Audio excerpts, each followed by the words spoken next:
되시면 스태프들께서 마이크 전달해 드리도록 하겠습니다. 질문 있으신 분 손 들어주세요.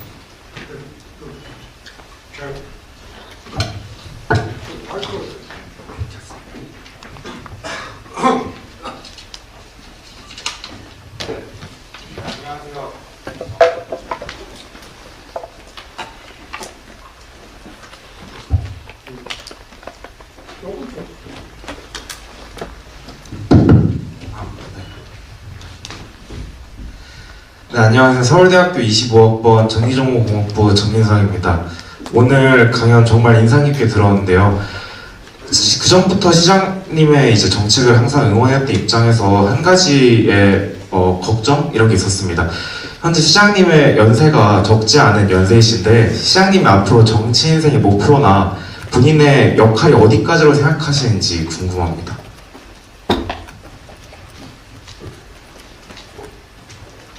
당연히 70대죠. 12월달 되면 나이 70대입니다. 70대였는데 옛날에 YS 하고 있을 때 비하면 지금 나이가 한 50대밖에 안 되지. 지금 많이 젊어졌으니까. 그래서 한 5, 6년은 더 할 수 있지 않을까. 활동할 수 있지 않을까. 트럼프는 저보다 많죠? 78이지. 아주 5년이 돼도 되지 않을까 그런 생각이. 그리고 막상 생각해보면 그만두고 내가 뭘 할 것인가 그 가끔 생각해요. 나는 변호사는 이거 자격증이 있어도 해본 기억이 별로 없어요. 법정에 가본 적도 없고 또 체질에도 안 맞고. 그래 가만히 끝나고 나는데 할 일이 뭐 있을까 생각을 해봤는데 아직까지 은퇴하고 난 뒤에 내가 뭘 할 것인지 생각해 본 일이 없습니다. 나중에 학생이 좀 가르쳐주면 좋겠네요. 다음 질문 받겠습니다.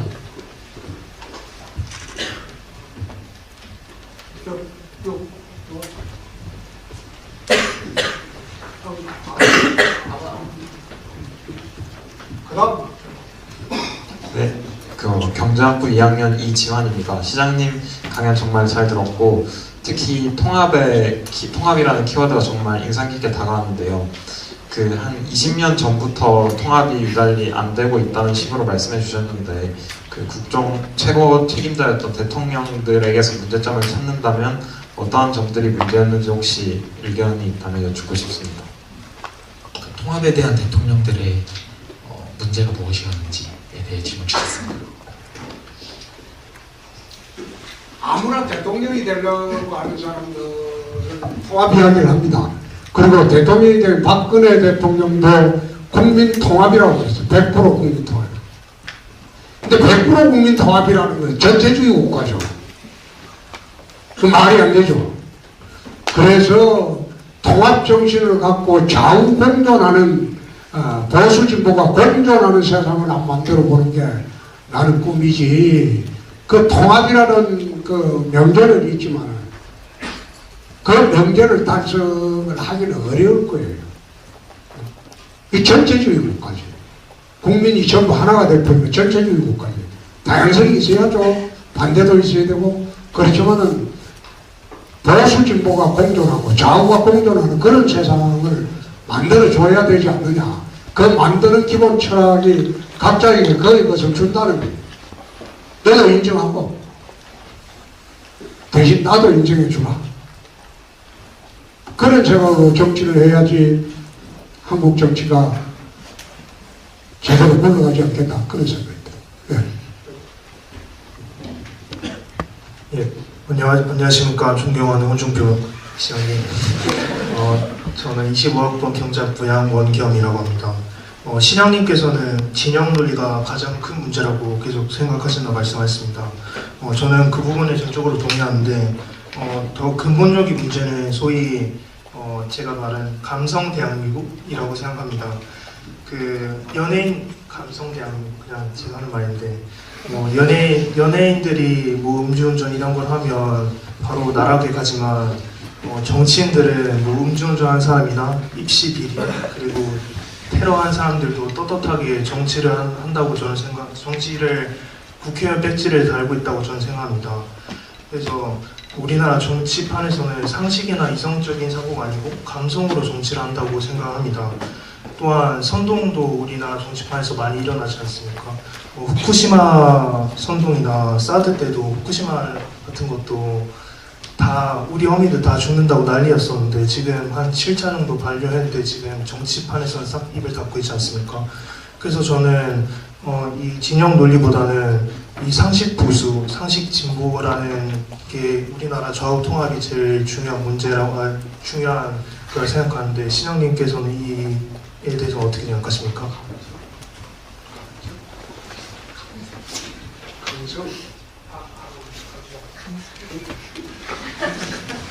감정입니까? 감성입니까? 감성? 감성입니다. 감성. 네. 이성보다 감성. 그렇죠. 워낙 이게 매체가 많아요. 그리고 우리나라 사람들이 상당수가 분노 게이지가 굉장히 높아요. 뭔가 하나 터지면 전부 분노를 한다고. 얼마 전에 어떤 여배우가 사망했을 때도 지금 사회에서 분노하고 있잖아요. 또 지난번에 어떤 남자 배우가 술집에 무슨 어떤 여자한테 발목이 잡혀가 그러다가 또 자진해버리는 경우도. 그래서 감정 게이지가 한국민들은 좀 높아요. 예? 그걸 갖다가 어떻게 나쁘다고 볼 수 있습니까? 정치인 같은 경우는 연예인들이 이렇게 언론에서 감성을 가지고 자극하는 것과 달리 음주운전이나 이러한 전력에도 불구하고 정치인으로서 계속 정치 생활을 하는 것에 대해서 어떻게 생각하시는지? 그거는 안 찍어줘야지. 아니 그런 사람이 나오면 안 찍어줘야 되는데 찍어주잖아요. 그거는 국민들 책임이지. 안 찍어줘야지. 자.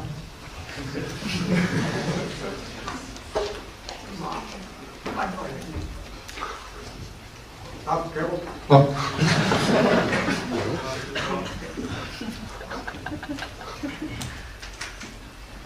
그냥 쌩으로도 크게 말해봐요. 안녕하십니까. 인문대학 재학생인 2학번 신진이라고 합니다. 저 시장님 강연 정말 인상 깊게 잘 들었습니다. 제가 드리고 싶은 질문은 정치와는 다소 거리감이 있는 질문일지도 모르겠습니다만 꼭 여쭤보고 싶었습니다. 이제 사회 첫 발을 내딛게 되는 대학생이나 사회초년생에게 삶을 더 오래 살아오셨던 인생의 선배로서 꼭 해주고 싶은 조언이 있으시다면 어떤 조언이 있는지 여쭤보고 싶습니다. 인생의 선배로서 이제 사회생활을 시작하는 청년들에게 어떠한 조언을 해줄 수 있을지 여쭤보겠습니다.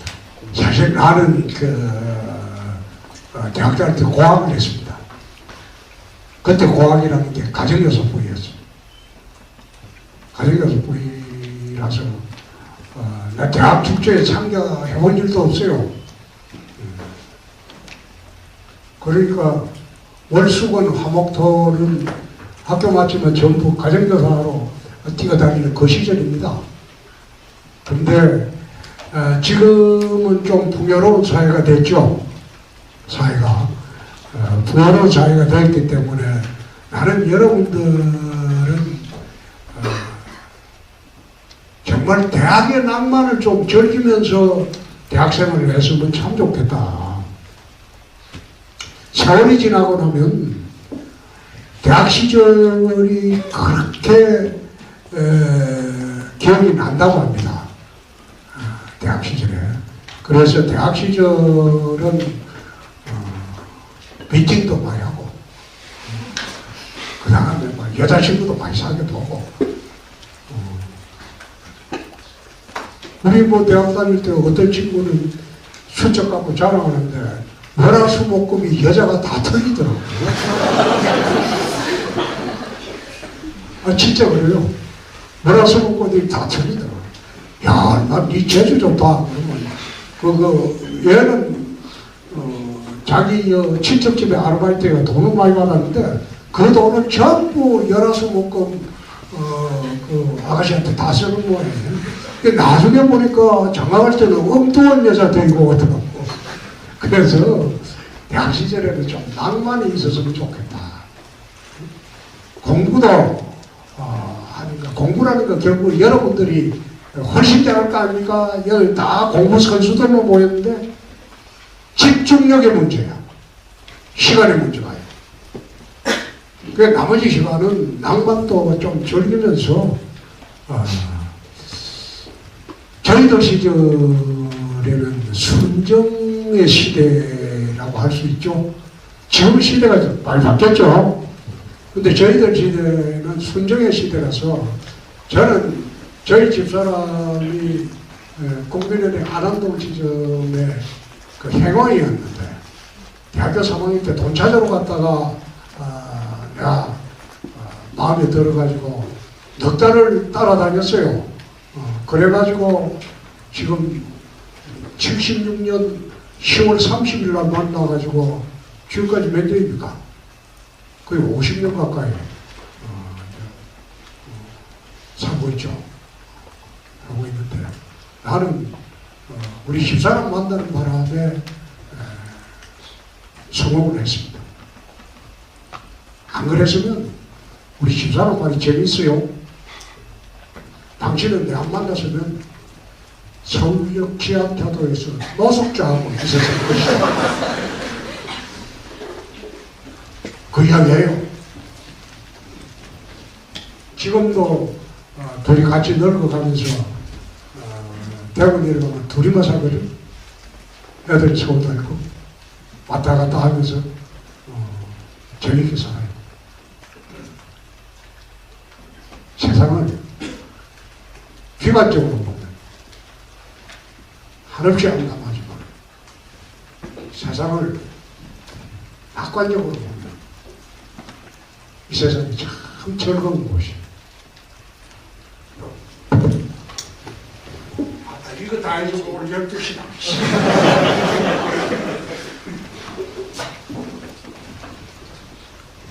저 강의 너무 잘 들었습니다. 저는 식물생산과학부 2호학번 이하완입니다. 혹시 끝나고 사인 한 장 받을 수 있을까요? 사인이 안 해드립니다만은 그거 뭐 별 그게 있습니까? 해드릴게요. 예.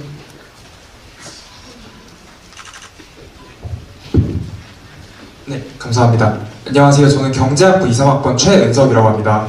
아까 시장님께서 강연 중에 우리가 핵무기를 가지는 것이 안보에 또 중요하다라고 말씀을 해주셨는데요. 그렇다면 트럼프 재임 기간에 우리가 협상을 해서 핵무기를 가질 수 있을 것이라고 생각하시는지, 만약 그렇다면 어떤 방식으로 우리가 협상을 해나가야 될지 궁금합니다. 트럼프는 탑다운이라고 했습니다. 미국은 한국하고 좀 달라서 비선 실세들이 움직이는 나라입니다. 특히 트럼프 시대는 더해요. 정규 관료들이 움직이는 나라라기보다 중요 정책은 비선 실세들이 거의 트럼프하고 같이 의논해서 움직이는 나라예요. 그래서 우리나라가 정규적인 절차에 따라서 설득도 중요하지만 무엇보다도 트럼프 비선 실세들하고 협상하는 게 훨씬 길이 빠르다고 봅니다. 오히려 아까 바이든 시대하고 좀 대비됐으면 하는데 바텀업식으로 밑에서부터 초보하는 식으로 적격 결정이 되겠죠. 정말 힘듭니다. 그러나 트럼프식으로 정책 결정하는 게 우리가 오히려 접근하기가 편할 수 있어요.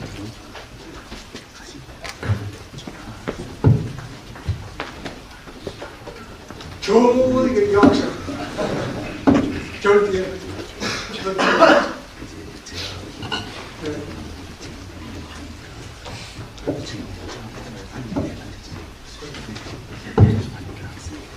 안녕하세요. 정치외교학부 2학번 오지윤입니다.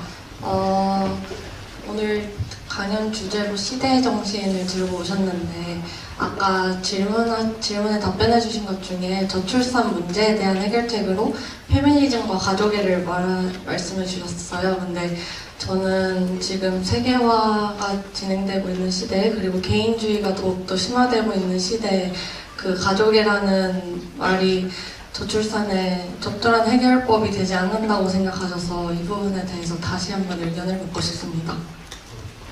저출산에 대한 저출산에 대한 문제로 해결책으로 가족애를 많이 언급을 하셨는데 세계화와 개인주의가 팽배해지고 있는 시대에서 과연 가족애라는 것이 현실적인 해결법이 될 수 있을지. 그 해결책은 결혼을 하고 육아 문제 그리고 그 교육 문제, 육아 교육 문제, 보육 문제, 그리고 경력 단절 문제 이거는 다 정책적으로 뒷받침을 한다는 전제하에서 하는 거예요. 그것만 하는 이야기 아니죠. 그것만 이야기하면 누가 자각하고 시집가겠어요.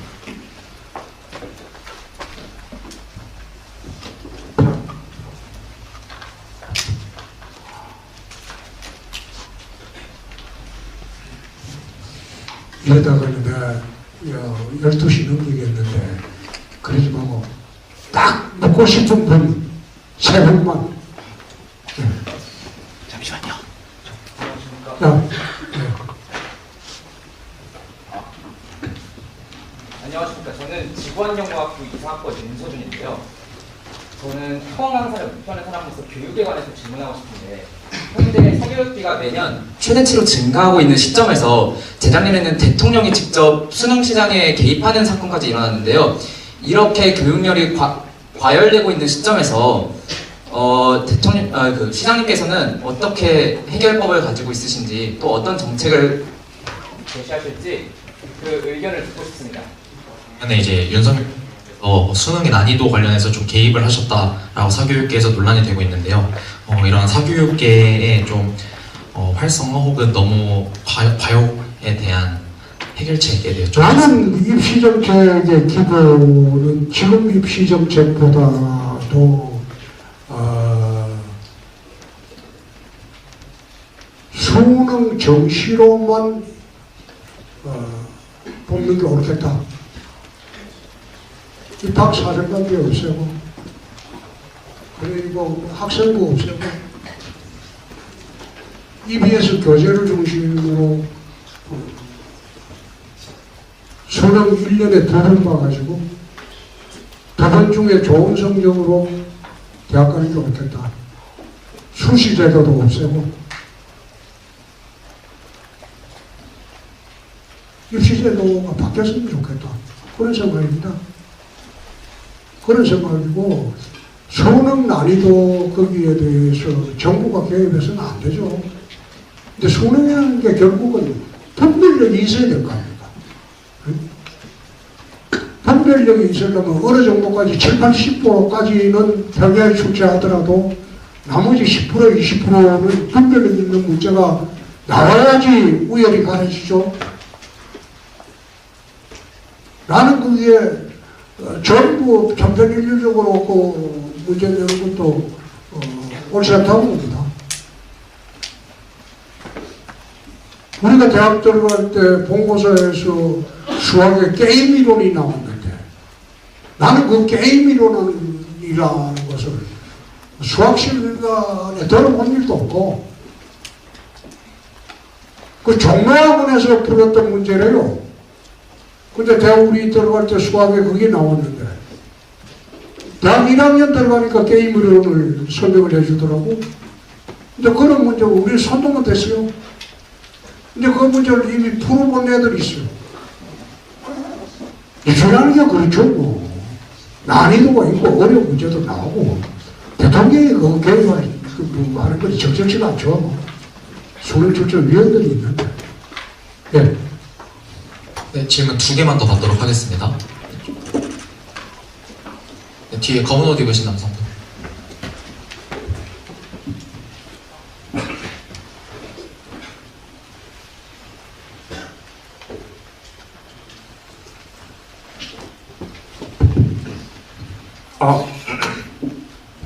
네, 오늘 토크 콘서트 정말 잘 들었고 이렇게 좋은 이야기 많이 해주셔서 감사합니다. 제가 묻고 싶은 거는 국회의원도 하나하나의 헌법기관이고 뭐 정당에 소속되어 있는 그런 사람들이지만 어떻게 국회의원들이 자신이 생각하는 그런 이야기와 당의 입장, 뭐 당론이 다를 수 있는 가능성이 있다고 생각합니다. 오늘도 시장님 말씀 들으시면서 뭔가 정당이 추구하고 있는 방향과는 다른 생각들을 하시고 계시는 것도 있다고 생각했는데 그런 상황에서 당론이 우선되어야 할지 개인의 생각이 더 우선되어야 할지 그런 부분에 대해서 시장님은 어떻게 생각하시는지 여쭙고 싶습니다. 네, 정치인 개인과 당론의 차이에 대해. 그게 이제 정당의 당론에는 구속적 당론이 있고 권고적 당론이 있습니다. 그 정당의 정말 어려움에 처해가지고 정당의 존립 문제나 정당이 정말 긴박한 상황에 처했을 때는 구속적 당론을 채택을 합니다. 구속적 당론에 어긋나고 자기 개인 소신이라고 주장을 한다면 징계를 감수해야 되겠죠. 그리고 불이익 감수를 해야 되겠죠. 그것이 그 당의 공천을 받아가지고 당선된 사람입니다. 무소속 당선된 사람이야 당론이 있을 수가 없죠. 그 당의 공천을 받아 당선이 됐으면 구속적 당론에 배치되는 그런 개인 소신 내세우면 탈당을 해가든지 그리고 징계를 감수해야죠. 그러나 권고적 당론을 이래 이야기할 때는 소신에 따라서 해도 징계를 못합니다. 그래서 소신 주장하는 사람치고 30년 정치했지만 소신 있는 사람 별로 본 일이 없다. 소신이라고 떠드는 사람일수록 내가 겪어본 사람 중에 소신 있는 사람은 보지 못했다. 그냥 관종입니다.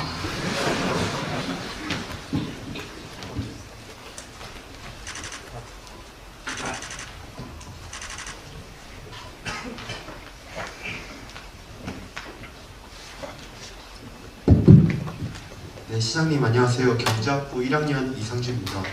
시장님께서 이번 국민연금 개혁안에 대한 질문에서 모수개혁만으로는 불충분하고 구조개혁이 반드시 따라야 된다고 말씀하셨는데 말씀하신 구조개혁의 구체적인 방향성에 대해서 여쭤보고 싶고요. 그리고 왜 국민연금 구조개혁이 이루어지고 있지 못하는지 의견이 그래도 나는 어려워서 솔직히 그 모수개혁만으로는 안 된다는 게 지금 정설이거든요. 구조개혁을 해야 되는데 내가 한참 보다 왔어요. 요즘도 보는데 난 어려워서 아직 이해를 잘 못하겠더라고. 좀 더 이해가 되면 나중에 답변 줄게요. 근데 그게 구조개혁을 안 하면 전문가들 이야기가 그게 미래 세대의 부담이 크게 된대요. 그래서 미래 세대의 부담을 최소화하는 그런 구조개혁 쪽으로 정리를 지금 하고 있습니다. 네, 그럼 이상으로 현장 질의는 마치겠습니다. 그리고 주최 측에서 준비한 질문이 하나 있는데요. 정치는 사람에 달려있다는 뜻의 위정제인이라는 성어가 있습니다. 우리 정치의 대리인을 뽑는 민주주의의 꽃인 선거가 다가오면 항상 떠오르는 성어인데요. 좋은 정치를 바라는 국민 그리고 미래를 꿈꾸는 청년의 입장에서 우리는 어떤 후보에게 표를 행사해야 한다라고 생각하십니까? 나에게 이익되는 사람. 그게 그게 민주주의 태도입니다. 정당 여부보다도 이 사람이 하는 이야기가 나에게 이익이 되느냐, 그게 첫째고, 이 사람이 하는 일에 하는 말들이 나라에 도움이 되느냐, 그게 두 번째라고 나는 봅니다. 그냥 정당 보고 맹목적으로 찍는 게 아니고, 굳이 세 번째 본다면 이 사람이 국회의원으로서 또는 자치단체장으로서 자격이 있느냐, 그렇게 선택하는 게 올바른 선택이라고. 네, 그럼 이상으로 오늘 토크 콘서트 마치도록 하겠습니다. 헌법재판소의 탄핵심판 선고기일이 아직 발표되지 않고 사회는 계속 분열하고 있습니다. 한국 정치 그리고 민주주의를 향한 학우 여러분의 물음에 오늘의 공론장이 조금이나마 해답의 길을 열어줬길 바랍니다. 네, 그럼 이상으로 오늘의 토크 콘서트를 마치겠고요. 사진 촬영하실 학우